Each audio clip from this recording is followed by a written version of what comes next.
Leyte Gulf.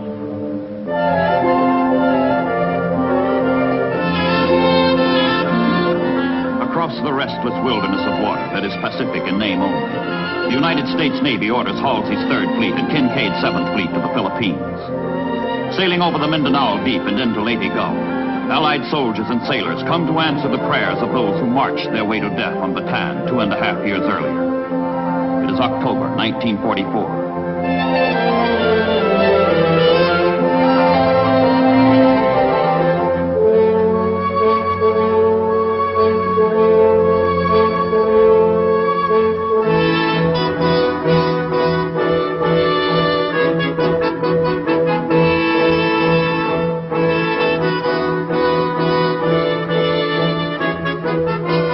The liberation of the Philippines will start with the island of Leyte.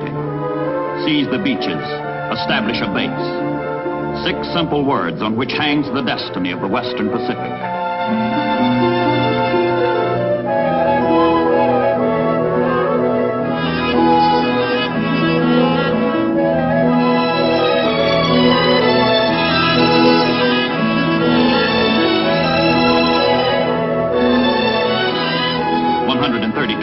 Troops, 200,000 tons of material, 750 transports and landing craft. For the GIs, Leyte Gulf is all-out war.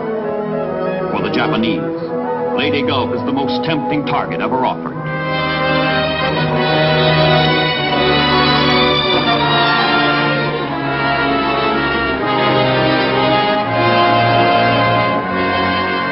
And the Japanese know it. They have long been waiting for the Allies to get out on a limb. They have long had a plan to cut off the limb. Down from the north, up from the south, in from the west, the Imperial Japanese Navy converges with 3 powerful forces to perform the surgery at Leyte Gulf.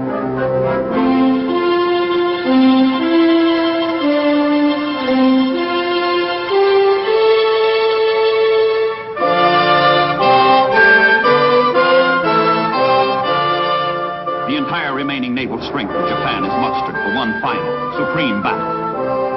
Loss of the Philippines will tear the Japanese Empire in two, cutting off the home islands from the oil, the resources, the wealth of the Indies and Southeast Asia, fatally crippling Japan's ability to wage war.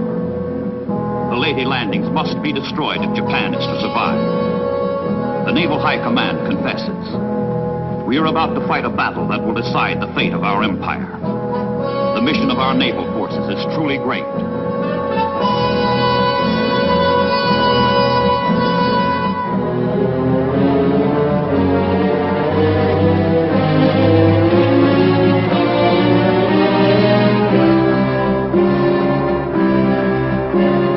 Steady attrition has undermined the once superb Imperial Japanese Navy. But what the sailors now lack, they supplant with courage sired out of desperation.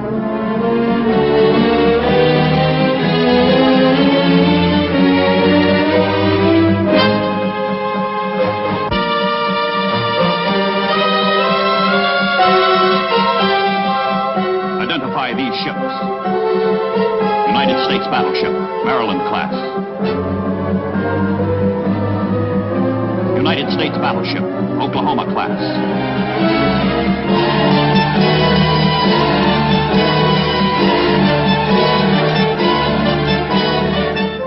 The American submarines, Darter and Dace, are stationed west of the Philippines. 3 days after the Allied landings at Leyte Gulf, they discover part of the converging Japanese Navy. They attack, sink 2 cruisers, and send the enemy's course and speed to Halsey and Kincaid. Darter is lost, but the Americans are alerted.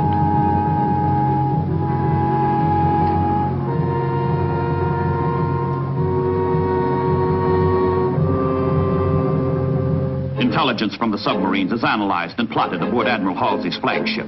The 3rd Fleet prepares its opening move in what is to be the greatest naval battle in all history. Halsey orders out his search planes, orders them to pinpoint the Japanese.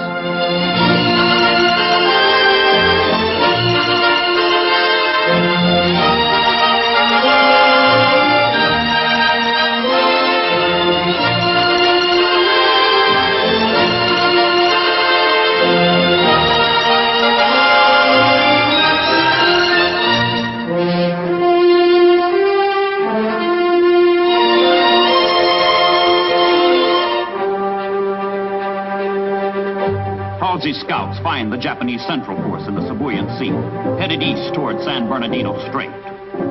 The enemy plans to sail through the strait, and then set a southerly course for Leyte Gulf. A southerly course for slaughter.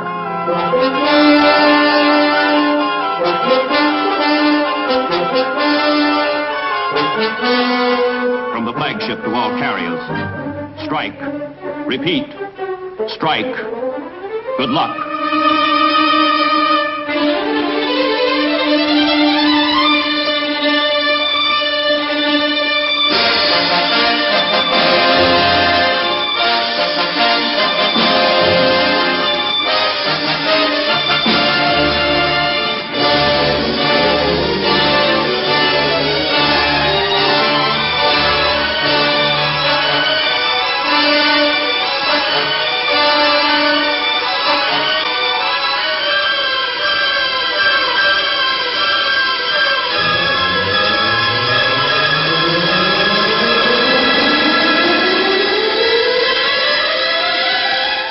The Japanese Navy can count on no help from its pilots and planes, all but destroyed in earlier battles. So anti-aircraft measures have been intensified in the hope the ships by themselves can beat off the Americans.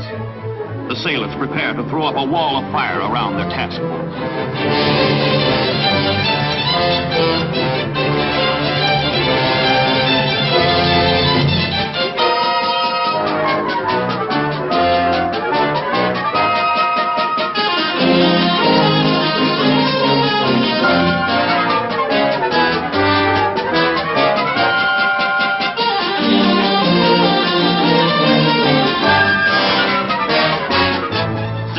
Attacks concentrate on the 63,000-ton battleship Musashi. Hit after hit is scored. 21 torpedoes find their mark.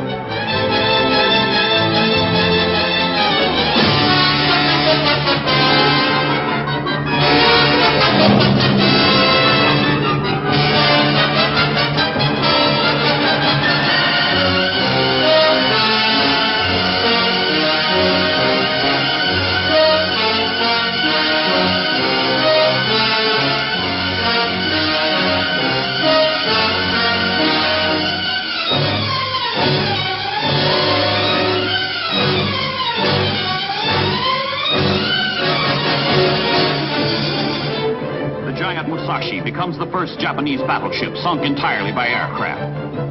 Other ships are damaged. The Japanese Central Force pauses and turns back. It has been battered, mauled, wounded, but it has not been destroyed.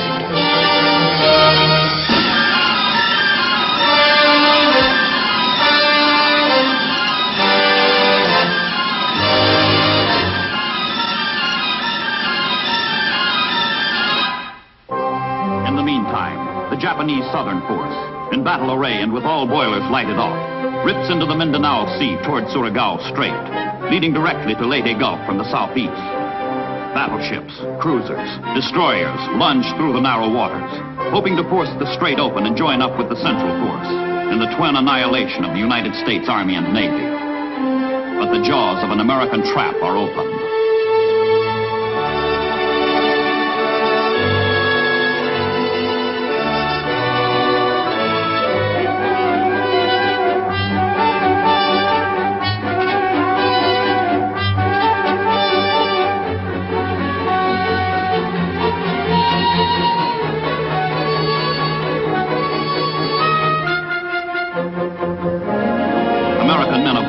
Alerted to the Japanese approach, race to put a stopper in the bottleneck of Surigao Strait.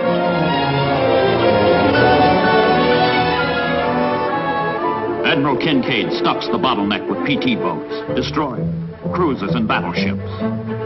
American and Australian ships and sailors comprise a floating dam across the strait, strong in firepower, strong in determination to hold. The Admiral orders positions taken.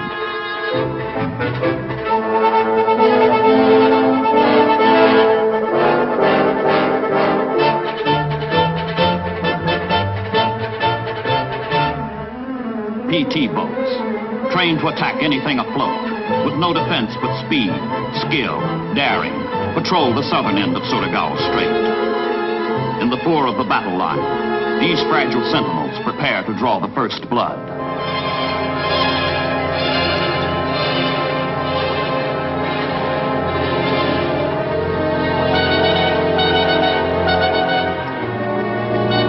Behind the PT patrol is the destroyer picket line. Behind the destroyers are the cruisers. And behind the cruisers, the battleships. All hands are quiet, tense, waiting.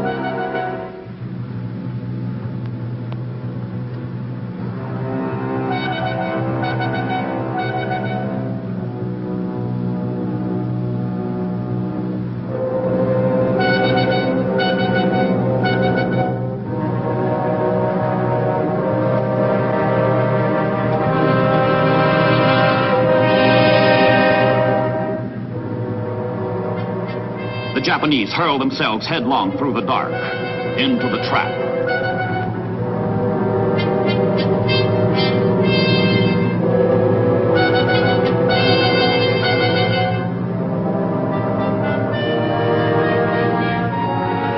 Midnight, October 24th. Inside the Japanese force, detection gear picks up their enemy. Suddenly, brilliantly, searchlights dispel the night. The Battle of Surigao Strait is on.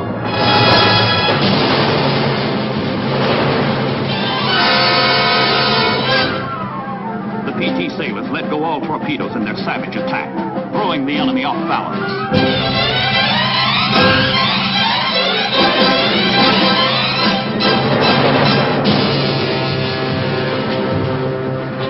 The PTs have done their job.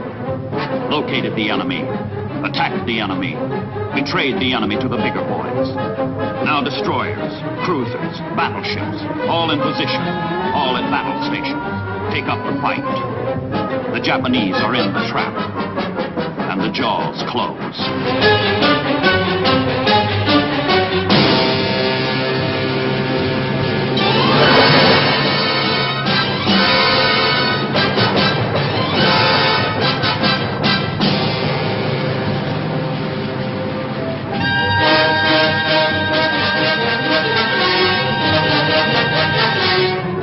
Battleships that arose from the muck and humiliation of Pearl Harbor. California, West Virginia, Tennessee, Maryland, deliver salvo after salvo. With the Japanese under their guns, the old battleships take their vengeance at Surigao Strait.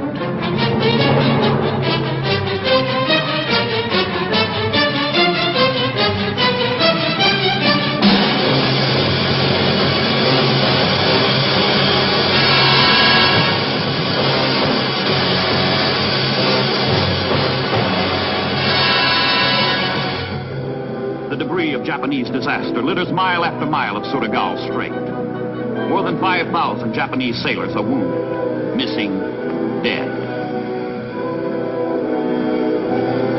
The survivors, fanatical to the last, refuse to be rescued. The Japanese southern force is destroyed.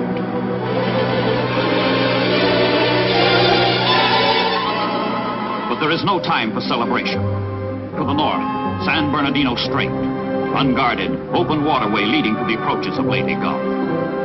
Through this passage, the Japanese central force of battleships, cruisers, destroyers, steams at 20 knots. This is the force that was turned back. But if it could turn once, it could turn again. And turn it has, toward Leyte.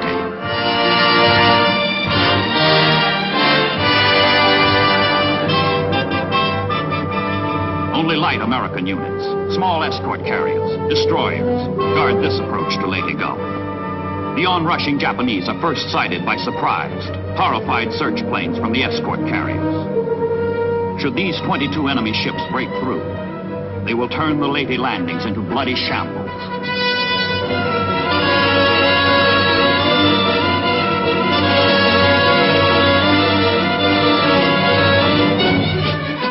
Orders go out to the thin line of destroyers. Attack, hit the cruisers, block the battleships. These sailors sacrifice themselves for Leyte in the Battle of Samar.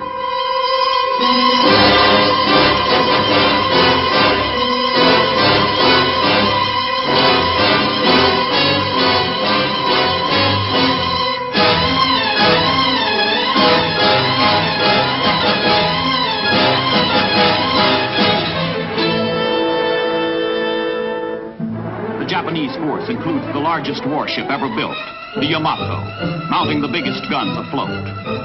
Open fire, orders the Japanese admiral, letting the feeble defenders feel the full sting of the Imperial Navy.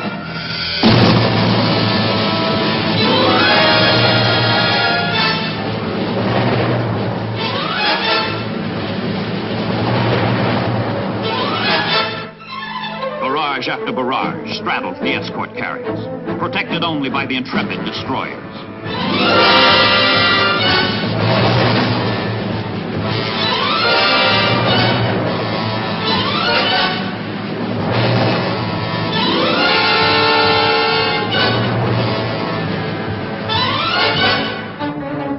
Destroyers lay screens of real and chemical smoke between the escort carriers and the enemy, then bore in to deliver a furious torpedo attack. One of the most frantic, desperate actions of the war at sea.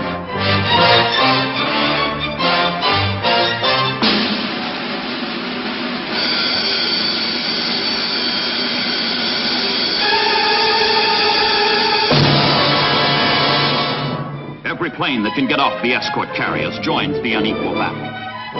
Trained only for support of ground troops, the Jeep pilots hit the Japanese with what they can, with all they have.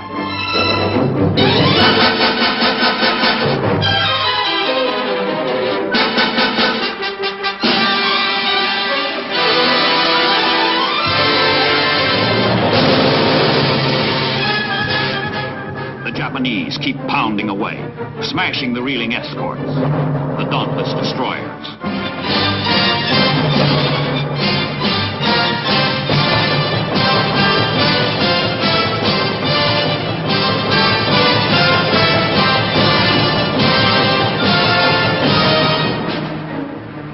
American attack continues, scattering and confusing the Japanese. Suddenly, the Japanese make an incredible decision. With parting salvos, they break off the fight. They turn back, this time for good. 5 American ships, Gambier Bay, St. Lo, Johnston, Hull, Roberts, sunk. 2,800 casualties. Meanwhile, far to the north, off Cape Engano, the 3rd Japanese force is discovered. A force that answers the question the Americans have been asking since the start of the battle for Leyte Gulf. Where are the carriers? The Japanese northern force includes 4 carriers, as well as battleships, cruisers, destroyers. Steaming on a southerly course, the carriers are the final threat to Leyte Gulf.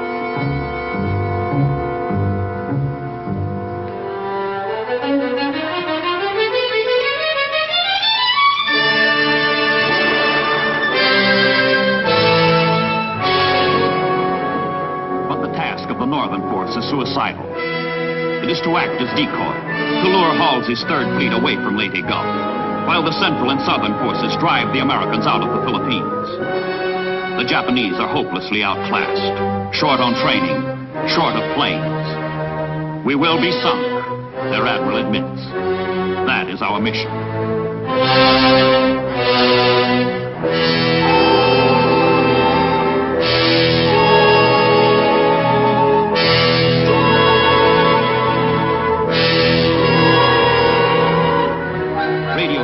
Deliberately broken to betray position.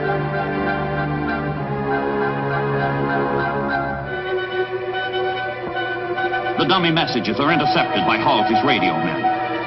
The admiral is confronted with a tough problem. Should he stay at Leyte or sink the Japanese carriers? Regarding his mission to be offensive rather than defensive, he orders the 3rd Fleet north.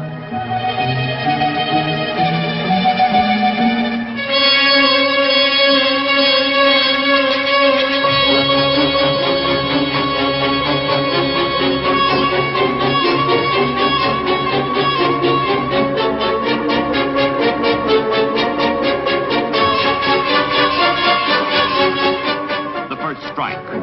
55 torpedo planes, 60 fighters, 65 dive bombers.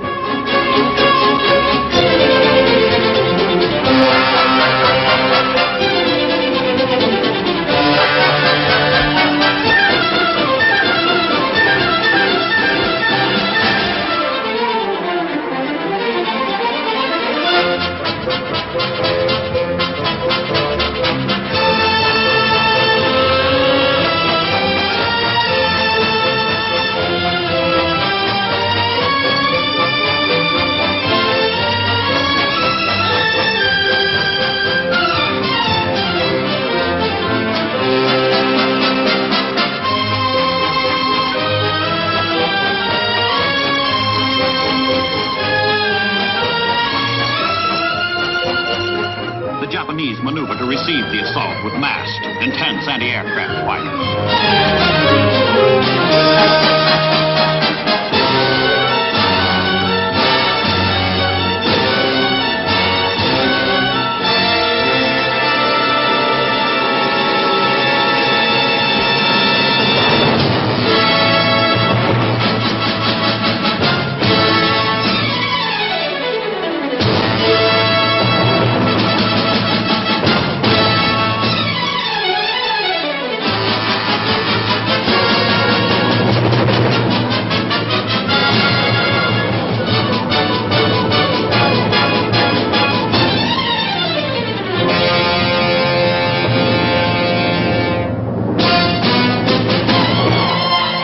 Japanese land-based bombers from Luzon.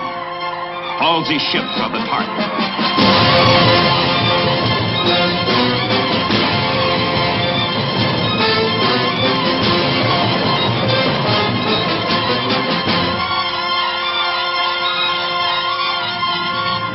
Few Japanese attackers break through, but a single bomber finds its single mark with a single bomb.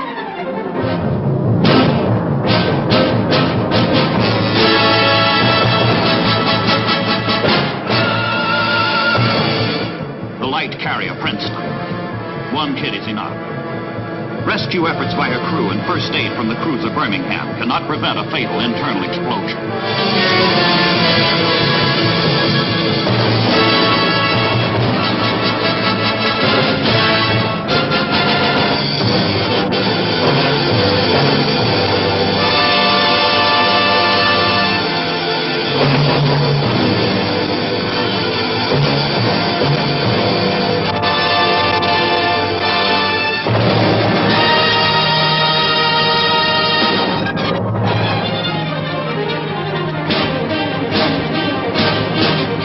Japanese decoy has worked, but it avails them nothing. All three of their forces are butchered, beaten, broken. In 4 days of far-flung fighting, the Japanese lose 3 battleships, 1 large carrier, 3 light carriers, 6 heavy cruisers, 4 light cruisers, 9 destroyers, 26 of their finest ships. Japan ceases to be a naval power. That dream is over. The once magnificent Imperial fleet is no more. It dies in the battle for Leyte Gulf, and it dies in vain.